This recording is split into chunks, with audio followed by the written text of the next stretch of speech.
Welcome to student tough and rough class में आपको स्वागत है। आज भी यहाँ पे हम बात करेंगे कैरियर ऑप्शन रिलेटेड कि अगर आपने 12 प्रेजेंट टाइम में आप 12 हैं तो आप क्या क्या कोर्सेस कर सकते हैं।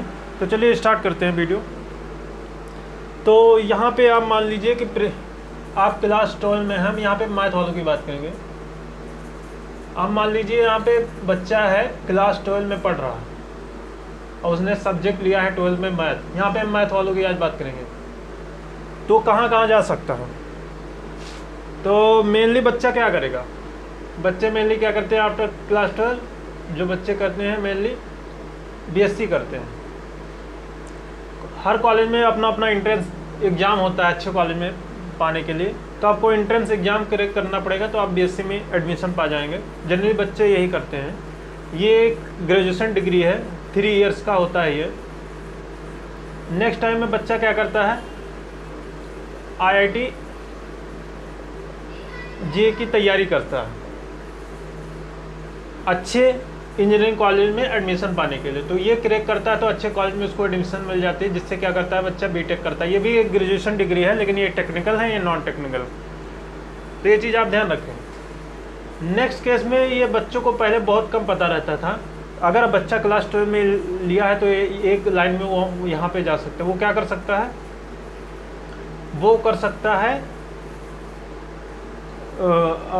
कुछ कॉलेज के अपने सेंट्रल कॉलेज के कुछ एडमिशन प्रोसेस होते हैं जो गवर्नमेंट कॉलेज है, वहाँ पे एंट्रेंस एग्जाम होता है। उसके बेसिस पे आपको यहाँ पे फार्मेसी कॉलेज जो है वहाँ पे बैचलर ऑफ फार्मेसी कॉलेज में आपको क्या मिलता है, एडमिशन मिलता है। प्राइवेट कॉलेज में, बहुत कॉलेज में डायरेक्ट एडमिशन आपको मिल सकता है। तो ये चीज़ आप ध्यान रखें। अच्छे कॉलेज में आपको एडमिशन पाना है तो बी फार्मा में तो आपको एग्जाम क्रैक करना पड़ेगा। तो आपको क्या करना पड़ेगा, बी फार्मेसी का कोर्स आपको, ये मेनली क्या होता है 4 ईयर का होता है। ये भी आपका 4 ईयर का होता है, ये आपका 3 ईयर का होता है। तो ये चीज़ आप ध्यान रखें। ये तीनों ही आपके क्या है, ग्रेजुएशन डिग्री हैं। अगर आप ग्रेजुएशन मैथ से किया है तो आप क्या कर सकते हैं, एलएलबी भी कर सकते हैं, एलएलबी भी कर सकते हैं, जो कि आपको एडवोकेट की एक डिग्री है। ये आपका 3 इयर्स का हो जाता है, ये भी 3 ईयर का कोर्स हो जाता है। तो ये तो आपके हो गए ग्रेजुएशन डिग्री।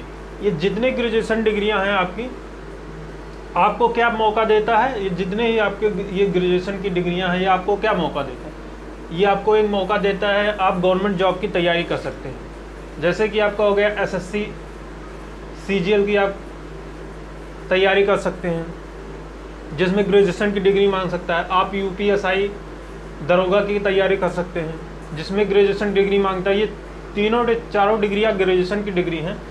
तो आप इस ग्रेजुएशन के बेसिस पे आप सीजीएल यूपीएसआई कोई भी आप ग्रेजुएशन डिग्री हैं तो आप कर सकते हैं। ये इन्हीं का मेनली इसी सब्जेक्ट का नहीं है। अगर आपने किसी भी सब्जेक्ट से, आर्ट साइड से भी ग्रेजुएशन किया है तो आप गवर्नमेंट जॉब की तैयारी कर सकते हैं। तो ये चीज़ यहाँ पे ये नहीं है कंपलसरी कि आपने यहाँ पे मैथ वालों के लिए मैंने 4 कोर्सेज लिखे तो वही सिर्फ गवर्नमेंट जॉब की तैयारी कर सकते हैं, ऐसा नहीं है। आप किसी भी कोर्स फील्ड से आपने ग्रेजुएशन किया है तो आप गवर्नमेंट जॉब की तैयारी कर सकते हैं। तो ये चीज़ ध्यान रखें। आप एसएससी सीजीएल यूपीएसआई की एग्ज़ाम दे सकते हैं। आप आईएएस पीसीएस की तैयारी कर सकते हैं, जो कि बहुत अच्छी पोस्ट होती है, बहुत अच्छी पोस्ट होती है। यहाँ पे आप जिलाधिकारी बनते हैं, सचिव या आप बन सकते हैं इस एग्ज़ाम के थ्रू। तो ये आपको हो गया प्रोसेस। अब अगर आपने बीएससी किया है तो आप बीएससी के बाद क्या कर सकते हैं, बीएससी के बाद आप एमएससी में बच्चा क्या करता है, मेनली उसमें एडमिशन लेता है एमएससी में। अगर आपको अच्छे कॉलेज में एमएससी में एडमिशन लेना है तो आपको क्या करना पड़ेगा, आपको आईआईटी जैम का एग्ज़ाम क्रैक करना पड़ेगा, तब आपको अच्छे कॉलेज में एमएससी में एडमिशन हो जाएगा। जैसे बनारस हिंदू यूनिवर्सिटी के बहुत सारे कॉलेजेस हो गए जो कि ये एग्ज़ाम करवाती हैं एमएससी में एडमिशन पाने के लिए। तो ये चीज़ आप ध्यान रखें। बीएससी के बाद आप क्या कर सकते हैं, आप अगर प्राइमरी स्कूल में आप टीचर बनना चाहते हैं तो आप क्या कर सकते हैं, बीएड करते हैं। ये 2 साल का प्रोग्राम होता है। तो ये चीज़ आप ध्यान रखें।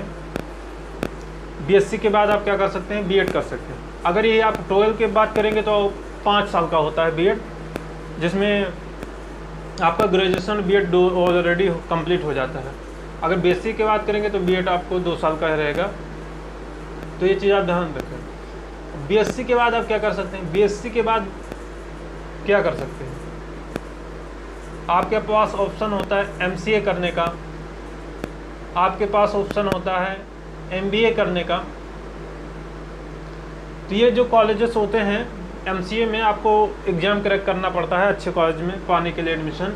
अगर आपको एमबीए के करना है तो आपको अच्छे कॉलेज से ही करें, जो कि आपको एग्ज़ाम क्या क्रैक करना पड़ेगा, आपको कैट एग्ज़ाम क्रैक करेंगे आप, तब आप एमबीए अच्छे कॉलेज में एडमिशन पा जाएंगे। अगर आपने अच्छे कॉलेज में एडमिशन पा लिया तो यहाँ पे मान लीजिए एमबीए में जो है बहुत सारे अच्छे पैकेजेस हैं, यहाँ पे 15-15 लाख रुपए यहाँ पे सैलरी पाते हैं लोग।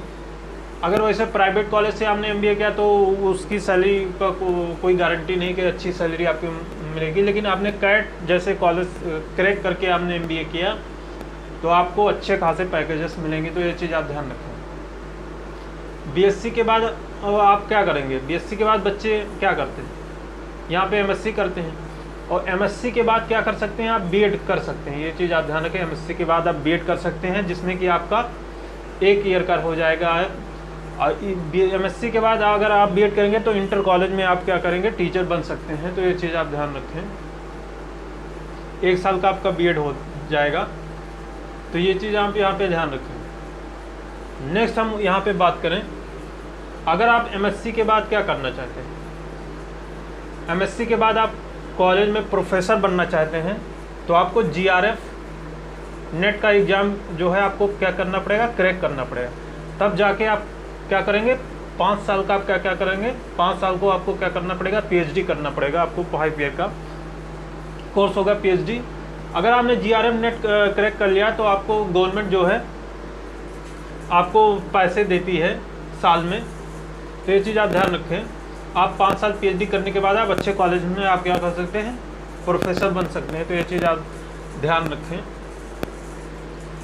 नेक्स्ट है, यहाँ पे हम बात करें एमएससी के बाद भी आप क्या है एग्ज़ाम क्रैक कर सीएसआर नेट का एग्ज़ाम क्रैक करके आप क्या कर सकते हैं, कॉलेज में असिस्टेंट प्रोफेसर के पढ़ा सकते हैं। उस एग्ज़ाम को कॉलेज में पढ़ा सकते हैं, लेकिन आप प्रोफेसर नहीं रहेंगे, असिस्टेंट प्रोफेसर रहेंगे। तो ये चीज़ आप ध्यान रखें।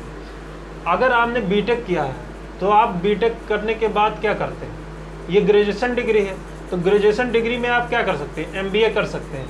तो ये बीटेक के बाद भी आप क्या कर सकते हैं, एमबीए कर सकते हैं। बीटेक के बाद बीएड कर सकते हैं। यहाँ पे भी कैट एग्ज़ाम, आपको अच्छे कॉलेज में एडमिशन लेना है तो कैट एग्ज़ाम क्रैक करना पड़ेगा।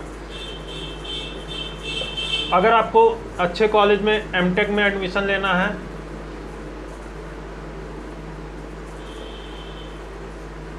एमटेक में एडमिशन लेना है तो आपको एग्ज़ाम क्रैक करना पड़ेगा।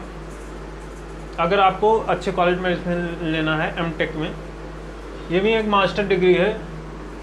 बीटेक के बाद आप क्या कर सकते हैं, बीटेक के बाद आप क्या कर सकते हैं, एमएससी भी कर सकते हैं। तो ये चीज़ आप ध्यान रखें। आफ्टर कंप्लीटिंग बीटेक आप क्या कर सकते हैं, एमएससी कर सकते हैं। तो ये चीज़ ध्यान रखें।